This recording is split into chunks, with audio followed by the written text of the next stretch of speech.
Alicia claqua la porte de son appartement avec une violence qui fit trembler les murs anciens de l'immeuble barcelonais. C'est fini. Luna. Tu m'as trahi pour la dernière fois, hurla-t-elle, les yeux emplis de larmes rageuses. Mais au moment où elle s'apprêtait à descendre les escaliers avec sa valise, Luna surgit, le visage pâle, et la plaqua contre le mur pour un baiser désespéré qui effaça tout en un instant. Dans les ruelles étroites de Barcelone, où le soleil d'Espagne caressait les façades ocre des immeubles gothiques, Alicia avait toujours cru que sa vie était un roman inachevé. À 28 ans, elle était arrivée ici il y a 5 ans, fuyant la routine parisienne pour embrasser l'effervescence catalane. Architecte de formation, elle travaillait dans un petit studio du quartier de Gracia, dessinant des plans pour des maisons qui capturaient l'âme méditerranéenne. Mais c'était Luna, sa voisine du dessus, qui avait transformé son existence en une symphonie de passion et de tourments. Luna, avec ses 27 ans, était une artiste peintre, originaire de Madrid mais installée à Barcelone pour y trouver l'inspiration.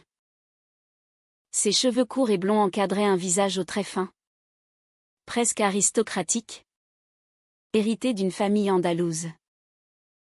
Ses yeux verts, profonds comme la mer qui bordait la ville, trahissaient une sensibilité à fleur de peau.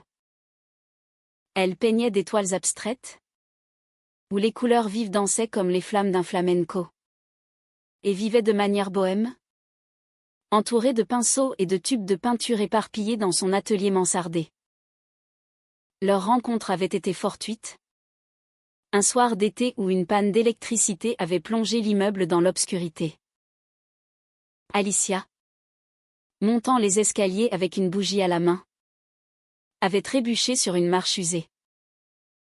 Luna, alertée par le bruit, avait ouvert sa porte et l'avait aidée à se relever. Attention, mademoiselle la Française. Les escaliers espagnols sont traîtres, avait-elle dit avec un sourire malicieux, sa voix chaude comme un vin de Rioja. Alicia, avec ses longs cheveux noirs cascadant sur ses épaules et sa peau olivâtre héritée de ses origines italiennes, avait ri nerveusement, sentant déjà une étincelle inattendue. Dès lors, leur amitié s'était tissée au fil des jours. Elles partageaient des cafés sur le balcon commun, discutant de tout et de rien, de la beauté sauvage de la Sagrada Familia, des poèmes de Lorca qui résonnaient dans l'âme de Luna, ou des croquis d'Alicia qui rêvaient de rénover les vieux quartiers. Petit à petit, les regards se prolongeaient, les effleurements devenaient caresses. Une nuit, sous un ciel étoilé, Luna avait pris la main d'Alicia et murmuré, « Je ne sais pas ce que c'est. Mais avec toi, je me sens vivante. » Leur premier baiser, doux et hésitant, avait scellé un amour naissant, empreint de la sensualité espagnole et de la profondeur émotionnelle que seules deux âmes blessées pouvaient partager. Mais l'amour, comme les vagues de la Méditerranée, pouvait être calme ou tempétueux. Alicia, marquée par une rupture passée en France où une amante l'avait abandonnée pour un homme, portait en elle une peur viscérale de la trahison. Luna, de son côté, luttait contre ses démons intérieurs, une enfance difficile, un père absent, et une tendance à l'autodestruction qui la poussait parfois vers des aventures éphémères. Leur relation, passionnée, était un mélange de joie et de conflit. Elle dansait le tango dans les bars enfumés de Barcelone, riait aux éclats sur la plage de la Barceloneta, mais se disputait souvent pour des broutilles amplifiées par leurs insécurités. Un jour, lors d'une exposition de Luna dans une galerie du Born, Alicia avait surpris une conversation. Une femme, une critique d'art aux allures sophistiquées, murmurait à Luna, « Tu sais que je t'attends toujours ? Ma chérie. » Le cœur d'Alicia s'était serré. Était-ce de la jalousie infondée? Ou un signe de trahison? Elle n'avait rien dit ce soir-là. Mais le doute s'était insinué comme un poison lent. Les mois suivants avaient vu leur amour s'approfondir malgré les ombres. Elles voyageaient ensemble dans les collines de Montserrat, où les rochers sculptés par le vent semblaient refléter leur cœur tourmenté. Luna peignait Alicia nue, capturant sa vulnérabilité avec une tendresse infinie. « Tu es mon muse. Ma vie, disait-elle. Alicia, en retour, concevait des espaces imaginaires où elle pourrait vivre pour toujours, loin des tempêtes. Pourtant, le conflit couvait. Alicia recevait une offre d'emploi à Paris, une promotion qu'elle ne pouvait refuser. C'est une chance pour nous. Luna. Viens avec moi, implorait-elle. Mais Luna, attachée à Barcelone comme à une amante jalouse, refusait. Ma vie est ici, dans ces rues qui m'inspirent. Tu me demandes de tout abandonner? Les disputes s'enchaînaient, culminant en une nuit orageuse où Alicia, ivre de chagrin, accusait Luna d'infidélité passée. Je sais pour cette critique. Tu me mens depuis le début. Luna, blessée, niait farouchement. Mais le mal était fait.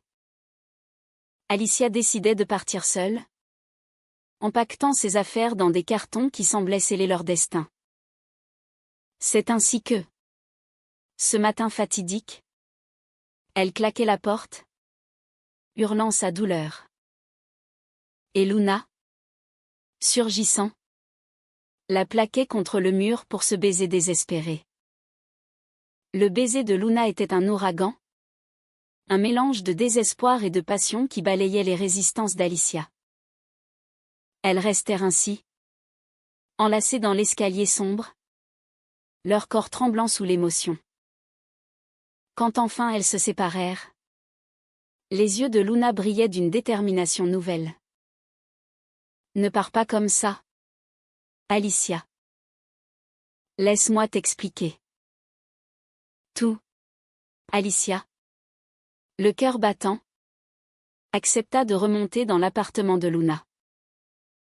L'atelier était un chaos créatif, toiles inachevées, palettes tachées, et au milieu, un portrait d'Alicia qui la représentait comme une déesse antique, vulnérable et forte. Elles s'assirent sur le vieux sofa usé, un verre de vin à la main, et Luna commença son récit. Avant toi, j'étais perdue, avoua-t-elle. Cette critique, Elena, c'était une erreur du passé. Une liaison brève, vide de sens, qui m'a laissée plus seule que jamais. Quand je t'ai rencontrée, tout a changé. Mais j'ai peur. Alicia. Peur de m'engager. Peur de te perdre comme j'ai perdu tout le reste. Des larmes coulaient sur ses joues. Et Alicia, touchée, essuya l'une d'elles du bout des doigts. Leur conversation dura des heures, déterrant les blessures enfouies. Alicia parla de sa propre trahison en France, de cette femme qu'il avait quittée pour une vie normale, la laissant brisée. « Je ne veux plus souffrir comme ça, murmura-t-elle. Luna, serrant sa main. Promis, je ne te trahirai jamais. Mais si tu pars à Paris, comment pourrons-nous survivre à la distance? Ce soir-là, elles firent l'amour avec une intensité renouvelée, comme si chaque caresse était une affirmation de leur lien. Les corps entrelacés sur les draps froissés, elles murmuraient des promesses dans l'obscurité. Mais le lendemain, la réalité reprenait ses droits. Alicia devait finaliser son déménagement, les cartons attendaient. Implacable. Pourtant, un doute persistait. Quelques jours plus tard, Alicia surprit Luna en compagnie d'Elena dans un café du quartier. Elle riait. Et le geste familier d'Elena posant sa main sur le bras de Luna raviva les flammes de la jalousie.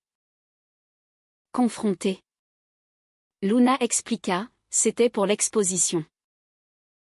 Elle m'aide professionnellement? Rien de plus. Mais Alicia, blessée, ne pouvait plus faire confiance. Tu me mens encore. La dispute éclata, violente et déchirante. Alicia accusa Luna de duplicité, de jouer avec ses sentiments. Luna, en larmes, rétorqua, c'est toi qui fuis. Tu préfères Paris à nous. Elles se séparèrent en claquant des portes, le silence pesant comme un linceul sur l'immeuble. Alicia, seule dans son appartement vide, repensait à leur histoire. Comment un amour si pur pouvait-il être entaché de tant de doutes? Elle erra dans les rues de Barcelone, passant devant la fontaine de Montjuïc où elle s'était embrassée pour la première fois.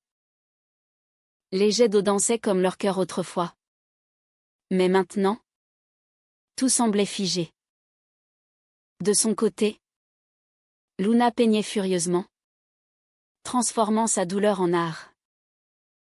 Une toile immense émergea, 2 silhouettes enlacées sous un ciel orageux, symbolisant leur tourment. Elle réalisait à quel point Alicia était essentielle, comme l'air qu'elle respirait. Mais l'orgueil les séparait, un mur invisible plus haut que les remparts de la Ciutadella. Le point de non-retour approchait. Alicia, décidée à partir, organisa une dernière soirée avec des amis. Luna n'était pas invitée, mais elle apparut à la porte, un bouquet de roses à la main. Je t'aime, Alicia. Ne me laisse pas. Les invités s'éclipsèrent discrètement, laissant les deux femmes face à face. Ce qui suivit fut un tourbillon d'émotions. Elles parlèrent toute la nuit, déversant leurs peurs, leurs regrets.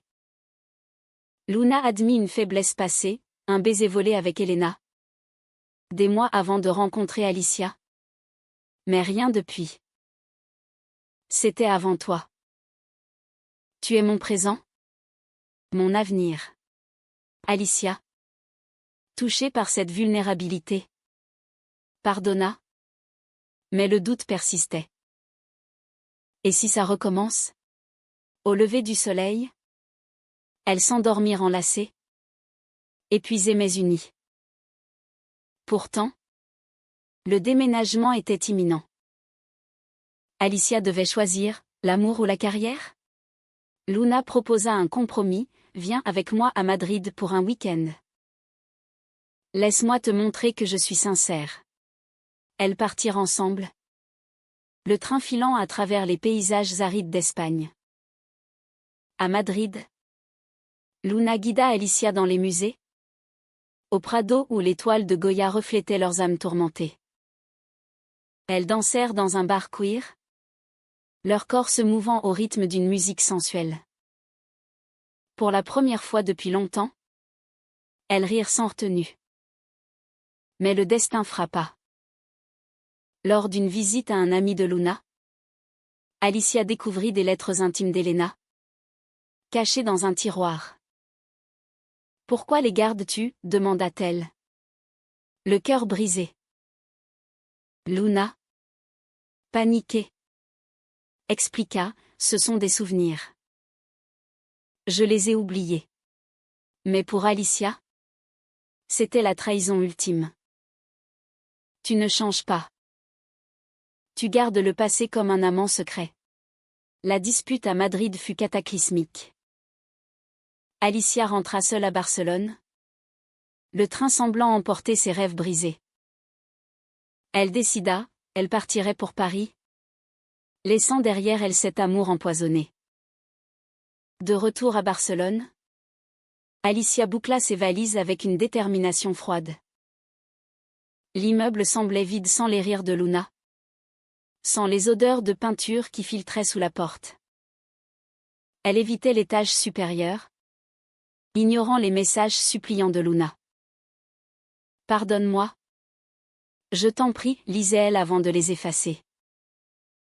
Pourtant, la nuit, les souvenirs l'assaillaient. Elle revoyait leur premier week-end à Sitges, sur la côte, où elles avaient marché main dans la main sur la plage gaie, libre et heureuse. Luna lui avait offert un collier en coquillage, symbole de leur union éternelle. Comment tout avait-il pu s'effondrer? Luna, de son côté, sombrait dans le désespoir. Elle cessa de peindre, errant dans les rues comme un fantôme. Un soir, elle se confia à une amie, « J'ai tout gâché. » Alicia était ma lumière. L'amie la secoua, « Batte-toi pour elle. Montre-lui que tu as changé. » Inspirée, Luna entreprit une quête de rédemption. Elle brûla les lettres d'Elena devant la porte d'Alicia, laissant les cendres comme preuve. Plus de passé, écrivit-elle dans une note. Alicia, trouvant cela au matin, sentit son cœur vaciller. Était-ce sincère? Le jour du déménagement approchait. Les déménageurs chargeaient les cartons dans le camion. Et Alicia observait la scène depuis le balcon, les yeux embués. Soudain, Luna apparut en bas de la rue, portant une toile enveloppée. « Attends !» Elle déroula la peinture devant tout le monde, un portrait d'elles deux, enlacé sous un arc-en-ciel catalan, symbolisant l'espoir. « C'est pour toi. Pour nous. Je quitte Barcelone si tu veux. Je viens à Paris avec toi. » La foule autour s'arrêta, touchée par cette déclaration publique. Alicia descendit les escaliers en courant, le cœur en tumulte. Pourquoi maintenant? Après tout ça? Luna, à genoux, répondit, « Parce que sans toi, je ne suis rien. J'ai eu peur. J'ai fui dans le passé. Mais tu es mon futur. » Leur étreinte fut passionnée, sous les applaudissements des passants. Alicia murmura, « Je t'aime, mais promets-moi la fidélité. » Luna jura, scellant leur pacte d'un baiser. Pourtant, le doute n'était pas entièrement dissipé. En route pour Paris, dans le train qui filait vers le nord, Alicia questionnait Luna sur ses intentions. « Et ton art? Barcelone t'inspire. » Luna sourit, « Toi. Tu m'inspires plus que n'importe quelle ville. » À Paris, elles s'installèrent dans un petit appartement du Marais, quartier vibrant de vie queer. Luna trouva un atelier, et Alicia son nouveau poste. Leur vie reprit, plus forte, nourrie des épreuves passées. Elles visitaient les musées, flânaient le long de la Seine, et leur amour s'épanouissait comme un jardin secret. Mais un jour, un appel d'Elena brisa la paix. « J'ai besoin de te voir, Luna. » « C'est important. » Luna, hésitante, en parla à Alicia. « C'est pour clore le chapitre. Viens avec moi. » Elles se rendirent ensemble à un café. Elena, élégante mais défaite. « Avoua, j'étais jalouse de votre bonheur. Mais je pars pour New York. Adieu. » Luna, soulagée, serra la main d'Alicia. C'est fini pour de bon. Ce moment fut le vrai tournant. Leur relation, forgée dans le feu des conflits, devint un lien indéfectible. Elles affrontaient les défis ensemble, les préjugés familiaux, les doutes intérieurs, mais toujours avec tendresse. Un soir, Sous la tour Eiffel illuminée, Luna posa un genou à terre. Épouse-moi, Alicia. Soyons l'une à l'autre pour toujours. Alicia, larmes aux yeux, accepta. Leur mariage, simple et intime, fut célébré à Barcelone, en hommage à leur début. Les années passèrent, et leur amour, comme un vin qui se bonifie, gagna en profondeur. À 35 ans, Alicia et Luna vivaient entre Paris et Barcelone, alternant entre les deux villes qui symbolisaient leur union. Alicia avait ouvert son propre cabinet d'architecture, concevant des espaces inclusifs pour la communauté LGBT. Luna, reconnue pour ses toiles émouvantes, exposait dans des galeries européennes, ses œuvres racontant des histoires d'amour résilies. Mais la vie n'était pas sans épreuve. Une maladie toucha Luna, un cancer du sein détecté tôt, mais qui les plongea dans l'angoisse. Alicia veilla à son chevet, tenant sa main durant les traitements. « Tu es ma force » murmurait Luna, affaiblie mais déterminée. Leur lien se renforça, transformant la peur en une solidarité inébranlable. Guérie, Luna peignit une série dédiée à leur combat, des toiles où la lumière triomphait des ombres, symbolisant la résilience humaine. Sans toi, je n'aurais pas survécu, confia-t-elle à Alicia lors d'une exposition triomphale. Elles adoptèrent une petite fille, Maria, d'un orphelinat espagnol, offrant un foyer aimant à une enfant qui reflétait leur propre vulnérabilité passée. Élever Maria leur apprit la patience, l'amour inconditionnel, et renforça leur couple. Les nuits où Maria pleurait, elles la berçaient ensemble, chantant des berceuses catalanes. Pourtant, un dernier conflit surgit. Une ancienne connaissance d'Alicia, de son passé parisien, réapparut, semant le doute chez Luna. « Elle te regarde comme avant » accusa-t-elle. Alicia, transparente, rassura, « Mon cœur est à toi seule. » Elles surmontèrent cela par le dialogue, prouvant que la confiance se gagne chaque jour. À la fin, leur histoire devint un témoignage. Elles écrivirent un livre ensemble. Amour au-delà des frontières? Mélange de mémoire et de réflexion sur l'amour lesbien. La trahison surmontée.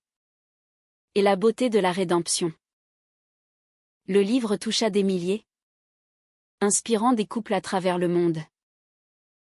Un soir d'été, de retour à Barcelone, elles marchèrent sur la plage où tout avait commencé. La mer murmurait des secrets anciens, et le soleil couchant peignait le ciel en rose et or. « Regarde ce que nous avons construit » dit Alicia, serrant la main de Luna. Luna, les yeux brillants, répondit, « Un amour humain. Imparfait.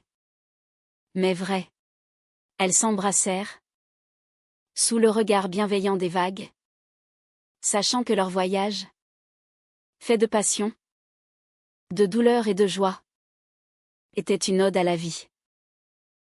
Ainsi se terminait leur histoire, non pas dans la tragédie, mais dans une fin heureuse, empreinte de sagesse. Car l'amour, quand il est nourri de pardon et de croissance, transcende les trahisons et les doutes, offrant une leçon d'humanité profonde.